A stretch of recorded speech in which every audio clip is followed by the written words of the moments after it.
Welcome to the BeDadly podcast, where we discuss all things Dadly, from being an entrepreneur while caring for toddlers to raising screenagers and talking the birds and the bees.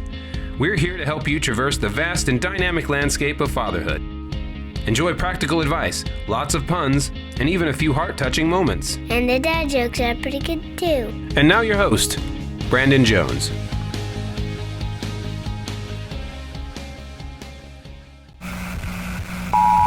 Welcome, listeners. Today I have Jevon Ikner. Really awesome dude. I think you guys are going to get a lot out of this. Thank you so much, man, for being here today. And this is going to be super, super fun. I'm excited about this opportunity to talk with you and dive in on your life and what you're up to. And let's see if we can find some gems in all of this. Yeah, brother, let's do it. I'm glad to be here. Thanks for having me. Absolutely. So, Jevon, tell us a little bit, give us the short story, your story, help us get to know you a little bit. Yeah, raised on the East Coast, born and raised in New Jersey. I was there for the first, I was there for 22 years. And at that point, I moved to Florida for a year to work for Club Med. I don't know if you're familiar with what part of Florida? The resort. It was Port St. Lucie. Port St. Lucie. Yeah, okay. yeah. I grew Out up of all Florida, the places actually. they have Club Med, they sent me to Port St. Lucie, which is a little bit of a disappointment, but I had some fun there. And so I spent a year working on a resort, and then that I had to make a decision. They wanted to send me to Thailand. And I was like, all right, well, if I go to Thailand, I'm going to be doing this for the rest of my life. And so at that point, I figured it's not what I wanted to do with the rest of my life. So I went back to the drawing board, and I had a friend in Austin, and she was like, hey, come on down here. I think you love it down here. I came down, fell in love with it. I went back really quick to get my things settled. I went back to the East Coast to get settled. Came back to Austin and been here ever since. Been here since 2006. In my time, since I've been in Austin, I opened up a CrossFit gym. So I owned the gym called Westlake CrossFit for 13 years. And just recently shut that down 4 years ago to get into the coaching space. So at the moment, I work with men, helping them become role models for themselves and families. Yeah. You have kids? I do. I have a son who's 3. His name's Maxwell. Awesome. Great name. And what was it like for you, when will you paint a picture for us, previous to being a dad and then now you're dad? What was that transition like? Well, my wife and I took on a lot at that particular time. Like I mentioned, I was closing down a business, starting a new one. That's right around the time where our son was born. And then also I was dealing with a mom who had a severe case of cancer. And so there was just a lot of changes in my world at that particular time. But prior to Maxwell, it seemed like there was just an abundance amount of time to get things done. It was just very casual. We had a lot of time to go on dates and, just watch movies at night. And our attention was on each other. And for me, it was building this business that I was really excited to build. And then once Maxwell came, the attention just shifted to him. We wanted to give him as much as attention and love and as care as he needed as being an infant. And so, a lot of our time and energy went towards, showing him our love. And, as a result of that, my wife and I didn't have the opportunity, or we knew we could create it somehow. It just wasn't there because our energy and time just got sucked right to Maxwell. Absolutely. And so we didn't spend as much time together doing the things that we did to build our connection. Also realized that the amount of time that I felt casually to put into my business, that wasn't there. It was going to mean that I was going to need to be a lot more intentional about my time and, what I gave my energy towards. And speaking of that, for example, and I talk about this a lot too, is that we have to be so much more deliberate with what we do with our time when we have kids, because if you're going to get any you time, if you're going to get time for your business, if you're really going to give them the kind of attention they need, I mean, you can't, it can't be, it just has to be really intentional, like you're saying. And I'm curious, like for you today now, he's 3 years old. Of course, they're moving around a little differently than they were when they were infants. But how do you balance your time? Do you have like a specific time you cut off work? Do you have a specific, do you have a routine that you follow, or is it still pretty loose, but you're just more intentional with how you set up your week? What's that look like for you guys? The first realization that I had that was really helpful was the realization that, hey, I have enough time. I have time in my day. And my wife's very good at writing down what she needs to get done for the next day. So I started to do that and implement that, which, just helped me become a bit more intentional with what I was doing, when I was doing. And when I started to do that, I realized, all right, I have enough time in this day. That means that maybe my day was going to be a little longer. I was going to have to put in some work, after 6 o'clock, where typically that's where my day ended. But the time was there. And then I was going to have to get really clear on my priorities. What did I really, truly want to dedicate my time and energy towards? And so once I did those two things, it just smoothing out the process with not feeling so, sporadic and just chaotic. It's like, okay, this can happen. Here's what it's going to mean, and I can get this done. Mm-hmm. And like so much of it is like being ready to say no to certain things, right? That's so true. Yeah, exactly. It's funny. I talk about, the fact that we try to add. We think that if we want to change our life, we want to make things better, we need to add something to it. If I just add meditation, if I just walk, maybe I need to read more books. Maybe I need to join a program. Maybe I need to add in a workout routine. Maybe I need to add this supplement. Maybe if I take this, add. But we don't always give enough attention to when we need to stop. Yeah. And a lot of times it's way more powerful when we stop doing something, because it gives us results faster, but also we recoup those resources, whatever time, energy, or money we're spending. Also, we get that back. We can reinvest that. Yeah. And it's so easy to fall into that ad list and forget to take out the minus, and that's really powerful. Yeah, I agree. And it's one of the first steps, if not the first step of my coaching program. We call it clearing the land. Oh, it's cool. just, glossing over our life and taking a look at these things that really aren't serving us. That's maybe depleting of energy, and they're more drains than they are, things that actually fill our tanks and containers. So, yeah, it's interesting that you say that. That is very true. Yeah, clearing the land. Yeah, tell me about some of your coaching. Are there common themes that you see come up with these dads, or that you're working on, or is everybody really a unique case and a blend of both? Yeah, there is a blend of both. If I had to say what was the common thread is, the men that I work with, have all had a common thread of, they've really taken the time to get clear on their values. And I think there's so many ways to be distracted in the world, and everyone seems to be vying for your attention. Very few men that I've worked with has actually taken the time to really sit down and say, hey, what is it I value? What do I really want to give my attention and intention towards, on a daily basis? And so to answer your question, I would just say that, the men that I work with have never really taken the time to really get clear on their values and their priorities and create a vision for what it is that they want their life to look like. Yeah.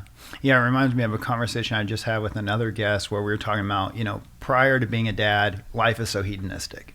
It's like just pleasure, it's all hypersensory. Like, what can I see? What can I feel? What can I smell? What can I go do? What can I taste? All these things, and you're just running around chasing all these senses. And then you get to be a dad, and of course you're hit with one of the greatest challenges of your life. But then simultaneously, it comes in this all this virtue and values and legacy. And suddenly your whole world, what you're focused on, is very, very different. It's like, whoa, how do I want to impact this little person's life? Yeah. What kind of future do I want to leave? You start even thinking about the world in a different way. You start to see people, you see a person recklessly driving where that may have been you before, and you're like, whoa, hey, bud, you need to slow down. Because you start thinking differently and feeling differently. So I love that you start with them with values. That's a really beautiful thing. And What would you say are some of your values, for example, when it comes to being a father and, just being an awesome dad? What are some of the values that spirituality, health, and personally, fatherhood is a value of mine. And then intuition, allowing that intuitive guidance to have a say-so in how I show up in the world. Mm-hmm. Dive in for me a little bit on the fatherhood value. Like, will you expand on that? Yeah, it's just prioritizing the work that I feel needs to be done personally so that I can show up, as the most loving, most compassionate, most, understanding father figure to my child. Yeah. And, it doesn't, from my experience, it doesn't just happen without the work, without the intention to do the work that I need on myself to learn about my behavior patterns, to learn about my triggers, to learn about things that have been running in my family that aren't of service for me showing up in the way that I want to have my son experience. And so that's just a personal development. Yeah. I love that, man. And actually for me too, is the work of becoming the father I want to be is honestly, even while I'm doing this today, there's been so much work. It's asked so much of me. I had generational trauma that I've had to work through, anger issues, all kinds of relationship conflict, just a lot of different, even just substance abuse, all kinds of issues that I was having to work through. It's like, hey, I want to be this person. It's vastly different than who I am right now. And I've got this little person in the world that's like looking at me, and I don't want him to look and say, this is my model of, a man, what a man is. And so it really did call a lot of work from me. And I'm curious, like some of the work that you've done, what are some of those things that surfaced for you that you had to work through? The thing that's coming up for me now is the tendency to be a people pleaser. The tendency to avoid conflict for the sake of just maintaining, quote unquote harmony.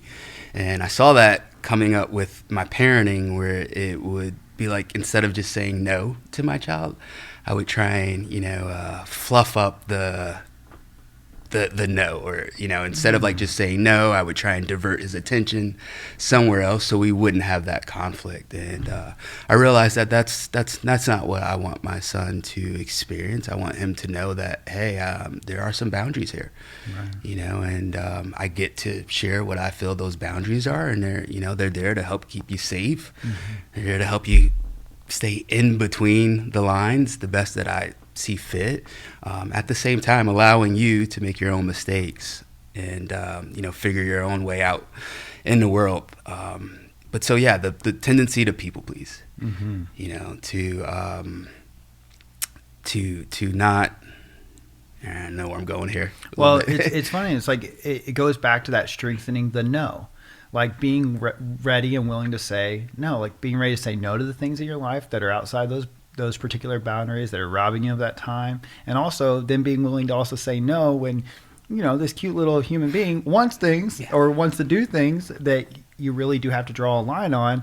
And so part of this experience for you has been strengthening that ability to draw those lines. Yeah, that's well said. That's great, man. That's really beautiful. And I'm curious too, like, what was it like with you and your father? What was that relationship like? Yeah, my dad was, my mom and dad lived together for the first 5-6 years of my life. Don't have much memory on that. I actually don't have any memory of my parents being together. Wow. And then, so my mom took me, and we had a rough time, until I guess from 6 to maybe 12 was when I felt some stability in our lives. Yeah. But, I saw my dad. I saw him frequently, every other weekend I'd go stay with him, and then for longer periods during the summer. So he was very present in my life. Of course, now being a father myself, I get to see what maybe wasn't there for me.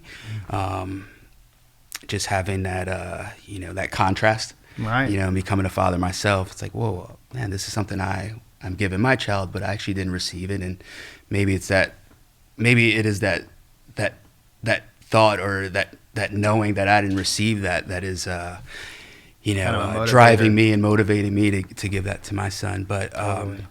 so to answer your question, then, what kind of father was my father? My dad loved giving me attention and love around sports. Like that's the memory that I have. My dad's no longer alive, by the way. He passed away when I was 20. But my memory is, getting attention and love through performance. Right. So when I performed well in sports, that's when I, based on my experience and memory, received my dad's love and attention. I remember him being or sharing just, little wisdoms and nuggets. The one that stands out for me is, if you're going to do something, try and do it to the best of your ability. He specifically said, if you're going to be a street sweeper, be the best damn street sweeper that there is. And there's a lot of other little things that come into play from now and then. So he did drop some little nuggets on how to live life and to be the best version of myself. What did I not receive from my dad? Are you curious on that question as well? Yeah, I'd love to hear that.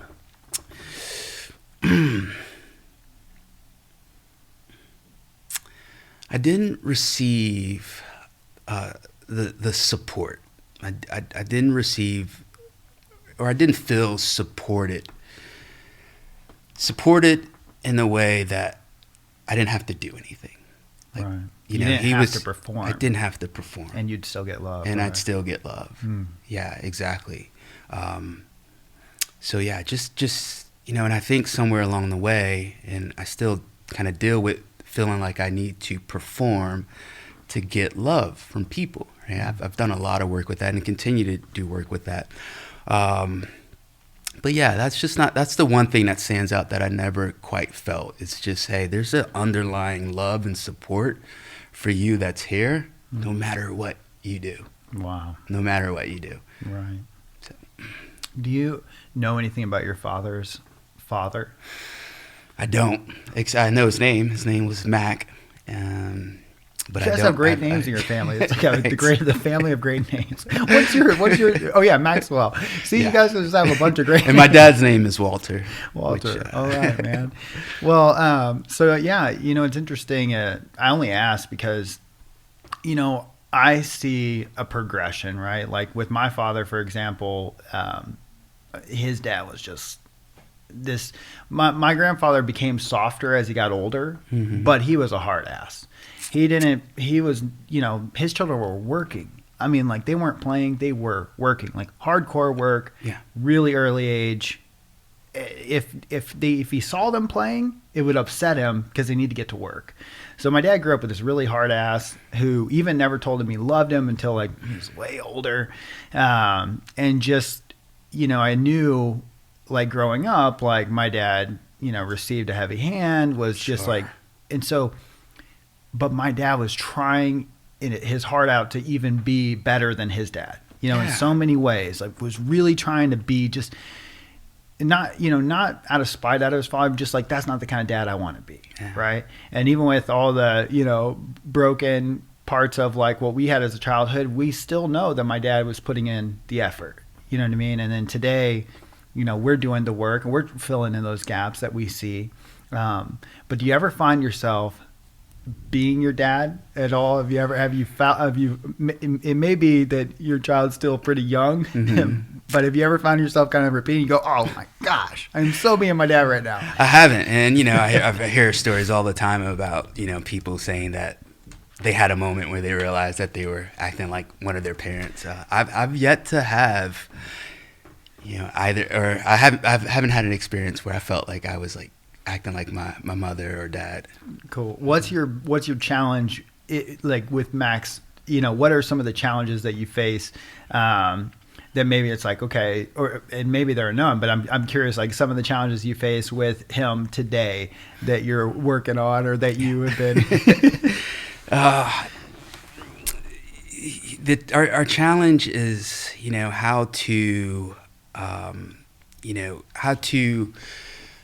how to get Maxwell to understand that there's consequences for, decisions that he makes. You know, he's at a stage right now where he is really testing his boundaries. He's testing to see what he can get away with. You know, and so creating a framework or structure where there's some sort of repercussions or consequences, you know, for him, you know, intentionally, you know, avoiding or even just ignoring some of these boundaries, but at the same time, making sure that we're conscious about it. Like it's not done out of anger, Right. or it's not a reaction because we're just triggered. So I think that's been the biggest challenge for my wife and I, is to, you know, have those kind of discussions and implement them in a way where it's intentional. We're conscious about what we're doing, and it's in a place for like, it's coming from a place where it's for the sake of love. It's for the sake of love for him, for the sake of love for our family. So that's been that's the challenge at the moment. Yeah, and I'm curious, is he strong-willed? Do you feel like Very. Yeah. Very. So it's so funny, man. It's amazing to me how these little humans can have so much fierceness. You're like, bro, you are 2.5 feet tall. Where are you getting all this power? My little guy, when he was 3, would literally, when he would get angry, and it was the weirdest thing. We had no idea. We were like trying to watch back through like shows. Did he see that on a show? Like, where did he get this? But he would get angry, and he would get real, like he would get tense. He would make these fists, and he would yell, "Fire!" I mean, everybody would just kind of grab their seat and be like, I don't even know what to say. Like, I've never seen any child just yell, "Fire!" And it was just fierce. It was like a small dragon or something. You were like, my goodness, bro, where did you come up with that? And I would always be like, is there a show where they scream fire? I never saw anything. So he would just yell, "Fire!" And he's an Aries, and he's like really just like, he is fiery. Like, he is a fiery little dude. He's got a lot of intense energy. And but one of the things I learned, which has been super useful, is that all kids need power. In fact, all humans need power. We all deserve, because we have free will, some autonomy. We all should get to say what we do with our bodies. Unfortunately, when you're 3 years old, there's not a lot. A lot you get a lot to say about. But you want it, you crave it, you need it, but you don't always get it. And so we have to find ways to give it to them, right? So they're the smallest ways, but they make a big difference. That, you know, what I've seen with my little guy, and especially know when he's not been feeling power, because he becomes more defiant. When he's like, you're like, put your shoes on. He's, no, whoa, we don't, no, we're gonna put our shoes on, right? Yeah. When he's at that point, I know his power bucket is really low. Wow, that's amazing. I'm bossing him around. I'm interested to hear like what are some of your ways to help him feel. So it's like he's just like, oh, I'm angry, you know. It's like, well, now I know. Oh, his power bucket is low. Everybody, his older brother's been telling him what to do. His mom's been telling him what to do. He just doesn't feel any power. So what you can do is you can create what they call a decision-rich environment in which he has a lot of decisions. And what's cool about this is not only does it help him feel like more autonomy over his life, but it also helps him turn inward. What does he like? What does he want? What does he value? What colors are his favorite? Those kinds of things. So what you do is, the moment they wake up, they have opportunities to make decisions. So for example, hey, which shirt do you want to wear today? This one or this one, right? Hey, which cup do you want to use today? Do you want to use this blue one, or do you like this one? Hey, today, did you want eggs today, or do you want oatmeal? Now, these are limited decisions in that he can't say, I want candy. Yeah. Well, I'm sorry, candy's not an option. And if he doesn't choose, you say, well, I see that you don't want to choose, I'll choose for you, right? But if you keep giving him these decisions, even for example in the car, hey, do you want to listen to music, or you want to play a little game? Me and my son play this game, Banana. It's a really easy game. Have you ever played it? I haven't. So you just look for a yellow car, because yellow cars aren't as common as the other one. So when you see a yellow car, you yell banana, you get a point. And now my teenager plays it, you yell banana, you see banana. If you say banana, then you get to punch somebody in the arm. So it's a little different, but with the little guy, we just add up points. Yeah. And at the end of the car ride, whoever has the most points won the game. Okay. So I'm like, you want to play banana, or do you want to listen to music? Right? Real simple. Either way is fine with me. I don't care. But for him, it keeps saying like, hey, I believe that you have the ability to make a decision here. And these small decisions help reinforce like, my parents care about what I want. Yeah. And there's such a small thing, but it helps fill their power bucket. Then whenever you say, hey, can you put your shoes on? They usually are a little less defiant because they've been given so many other chances. Now, the other thing is that if you wanted to, for example, there are boundaries where you need them to do something in order to get to the next step. You can remove yourself from the equation. Instead of being you're like, hey, you put your shoes on. Instead of doing that, you say, hey, when your shoes are on, we get to go to the store. When your shoes are on, when you are dressed, when your teeth are brushed, we get to go to the park. So we can basically set it up where we're not the bad guy. It's just what we got to do to get there. Right. And so they become a part of the process, and we kind of get ourselves out of the way. I like what you're sharing. Yeah. We are definitely on that side, maybe even like too deep on that side of sometimes I feel like I'm asking my son Maxwell, about every little thing. Like, what is it that you want to do? And so I'm curious, is there, and you said that you recognize when you need to do that, right? Like you're kind of, keeping kind of an intuitive or a pulse on, what you feel when your son, and what's his name again? His name is Cohen. And when Cohen may be feeling, and so that's when you can kind of move into this space where you're asking him for more of his input. I'm starting to notice that, for example, he's feeling a little less power, so he's trying to take power. Okay.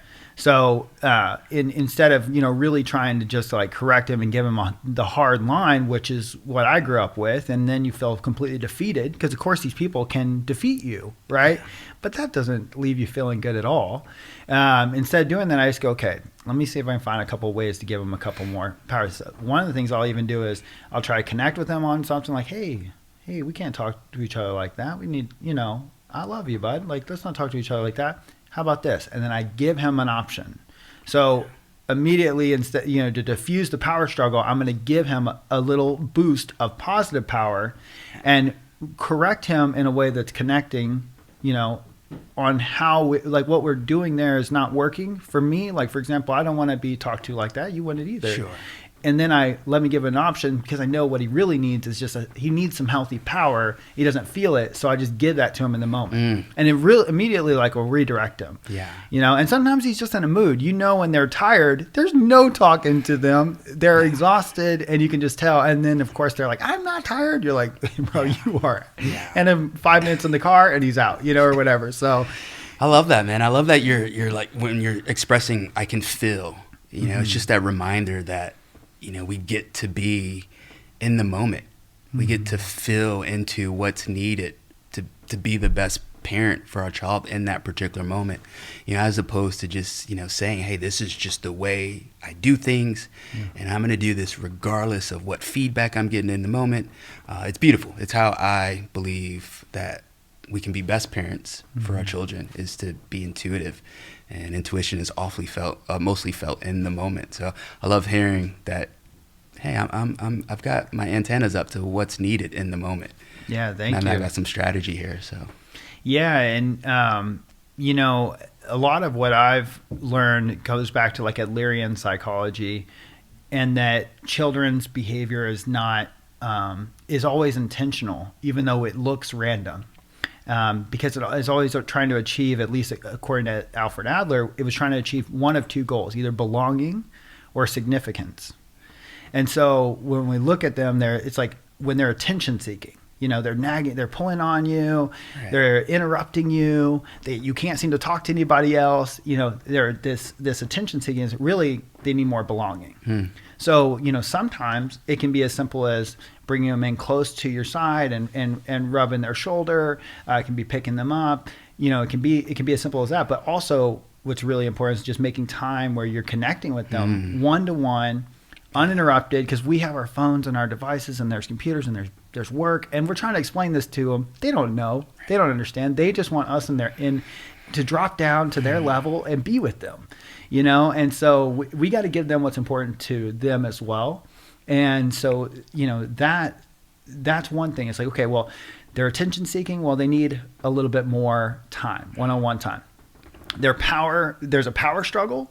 they need to feel significance. They need to feel capable of having some say in their world. And so I'm kind of looking at usually trying to fill into one of those two things. Where's his bucket not filled right now because this behavior is geared towards him trying to achieve that, even though he doesn't know it. And so that's kind of how I kind of navigate, like, what's he needing right now? If this behavior is trying to drive power, then I know that I need to give him more positive power. If this behavior is trying to drive attention, he needs more one-on-one time. And he's felt a little bit out of the loop with everyone. Beautiful. So it's just a cool way to just kind of dive in on, like, where's this coming from? Yeah, that's beautiful, man. Yeah. So tell me, some of the work that you've been doing with these dads, what's been a really, like, rewarding experience for you to see? Like, what's been the part for you that really has made it really rich and rewarding for you as a coach? The transformation. And what I mean by that is, I think we can make improvements in our life fairly quick and easy by just making some small adjustments. Whether or not we can sustain them is different. But when I realized that these men get done with the program and they've transformed who they are being, right? So there is no going back because they think differently about themselves, right? They've really done the work internally to, release some energetic blocks and to really get clear on, like, how they want to show up in the world and what they value, to really understand their behavior patterns and, what it is that those behavior patterns are creating for them. Right. And then just seeing that sometimes is enough to just, unlock someone and just open them up to a new way of operating. So the transformation is the most beautiful thing that whenever I witness, and I can feel, typically by our last, like, 3 sessions, it's like, okay, he's showing up differently. Like, right. This isn't a matter of going back. He's actually transformed. He's changed. Like, how he is showing up in the world is completely different. And it's all due to the work that they're doing. I always, like, remind myself of that too. I ask for testimonials at the end, and it's just, I read those, and I'm working on receiving. So I'm grateful for the testimonials and the feedback. However, I can't help to know that my truth is that they have done it. Totally. They've embarked on this journey. They're the one that, showed the courage to hold up a mirror, the courage to, try new things, the courage to, clear the land. Yeah, I love that. Which oftentimes is just, just taking a look at, like, hey, what are the energetic blocks in my life?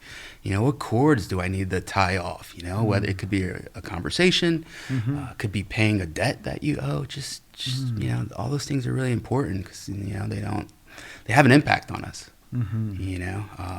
Whether we feel like we're dealing with them in real time, the fact that they're there is an energetic connection to them. So, well, as a coach too, like, I totally know what you mean. It's like they did the work. I remember my weight loss clients, people would come to me like, man, I can't believe, like, can I get your card? And I'd always be like, he did the work, I'm just there to help facilitate the movements. Like, it's really him that did the work.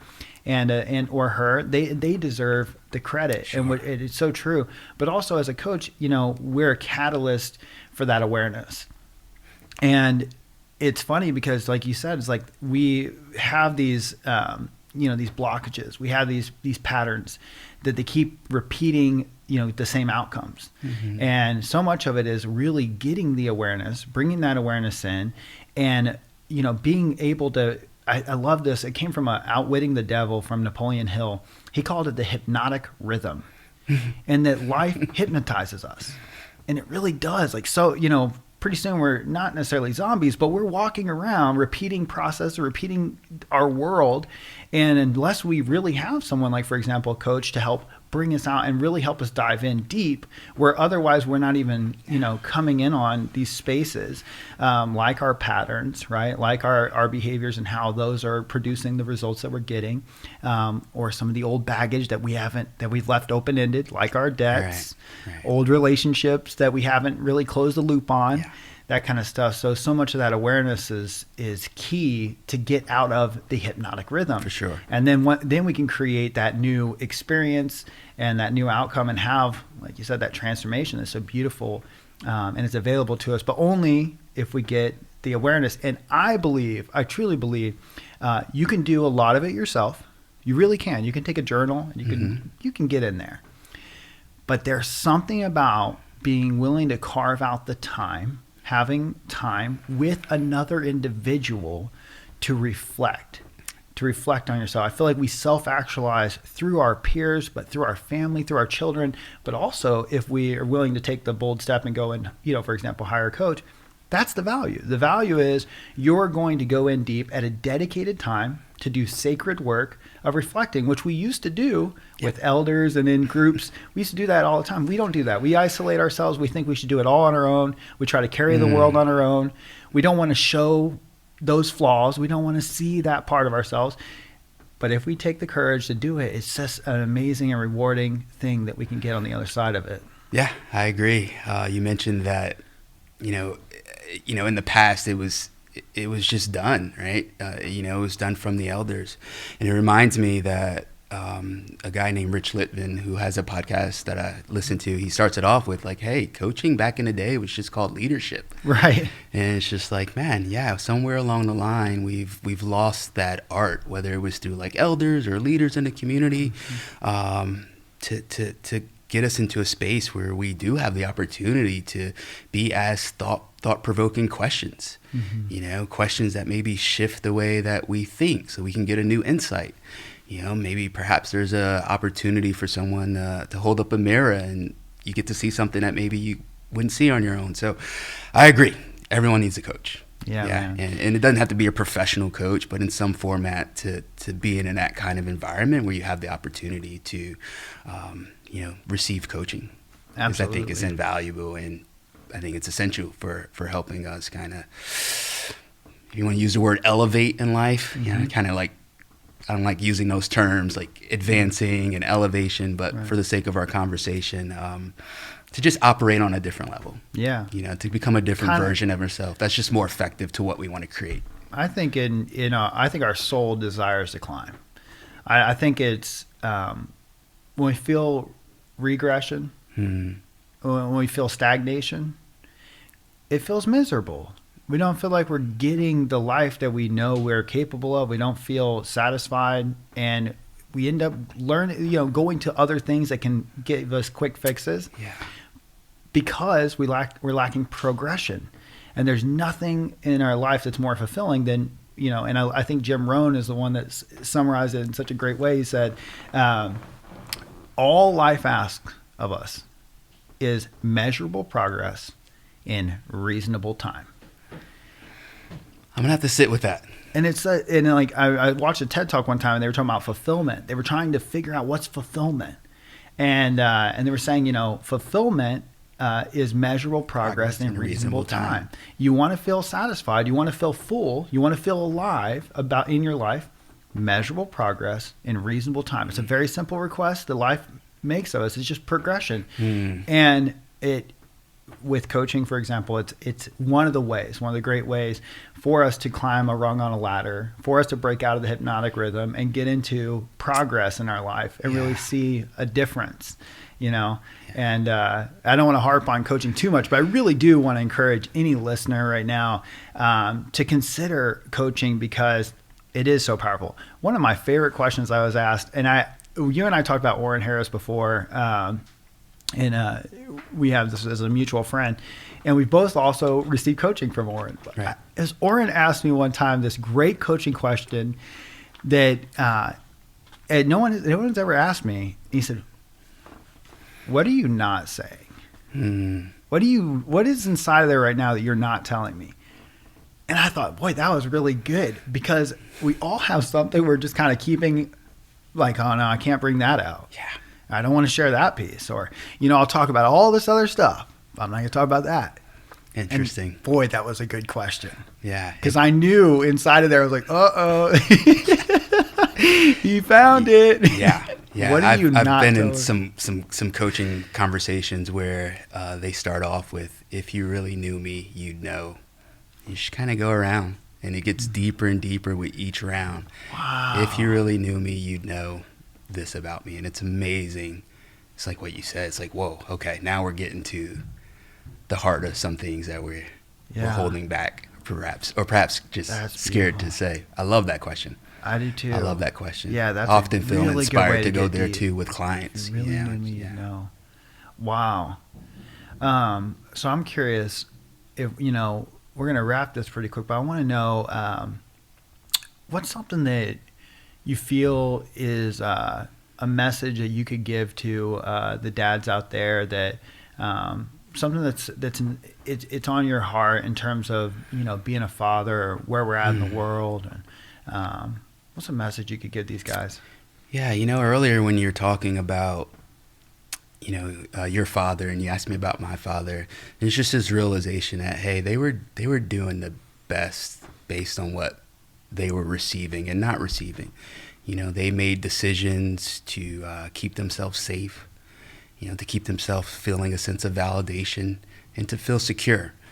And, whether or not that decision, helped us feel what we ultimately wanted to feel, is a different story. But just that gentleness and that grace, and then also being grateful that we now have the awareness, to do something about what we didn't receive, or what we did receive that may not have been effective for us growing up. That's such a blessing that we now have the awareness to make a change, because that change doesn't just impact us in our direct, our kids. It's a generational change. And so it's a blessing to be aware of something that's been in the family, that's been in the lineage for so long, but now you have the awareness that, hey, maybe this thing isn't quite as effective in this time, in this day and age. Maybe it was, 150, 200 years ago, but I've been blessed to have the awareness to do something about this, so it stops right here. I love the saying, it ran into the family until it ran into me. I just really heard that the other day. I was like, man, that's awesome. That is and it just great. sparked this idea that, wow, man, what a blessing to be the one chosen to course correct generation. So that's my message. Man, that is amazing. And I absolutely love that saying that you just said. Will you repeat it again? It ran into the family until it ran into me. Damn, that is so good. The buck stops here, with that stuff. And it's amazing too. I was talking to another guest and we were talking about generational trauma, and when you heal it, what's beautiful is that you're healing it from where it came from. And so that it won't go on to your children, right? And one of my mentors, when I was talking to him about this, he shared with me that it heals up. So, for example, your father's passed, but when you think, for example, that he did the best he could with what he had, and you forgive in some way, even though he's not here, still something you could feel, something's received, right? Yeah. And that means that it even goes up further than him, where he ultimately got it. He can pass it on, And then, of course, it goes down, right? Your child's not going to experience some of those things because you're going to fill in those voids. But what's great, my mentor shared this, is that it goes up, it goes down, and it goes out. And we forget that when we are embodying that kind of transformation, we're healing our communities. There are other fathers right now that are listening to this that are being healed through our words, and it continues to permeate throughout. And so it's up, down, and throughout. And so this work is so important. If there's something in your family that you've seen repeated and you're repeating, there's information out there, there's coaching out there. It doesn't have to stop. It stops with you, right? Yeah. And taking on that responsibility. That's very dadly of you, man. I absolutely love that, brother. I really do. Yeah, and I appreciate you adding your insight to that reminder that it actually goes out too. Yeah. And through that spreading out, we're actually healing the planet. Exactly. So thank you for that. Absolutely, man. So tell our listeners where they could find you. If they wanted to follow you or get a hold of you, get some coaching, where could they find you?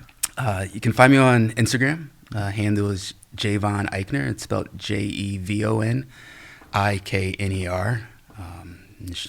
It's where I put most of my content. Yeah. If you want to reach out to me directly, my email is ikner313@hotmail.com. Perfect. Thank you so much, Jevon. This has been truly a pleasure, and I love getting to know you and seeing you as a brother, man. This is great. Thanks, bro. I had a lot of fun, man. Really enjoyed being here. You too. Appreciate it. We hope you've enjoyed this episode. If you've received some value from it, please share it with other dads and consider leaving us a review on your favorite podcast platform, and we'll see you in the next episode. Looking for support with your fatherhood journey? Go to BeDadly.com and take our Dadly Disposition quiz and learn helpful insights on how you can overcome power struggles with your kids.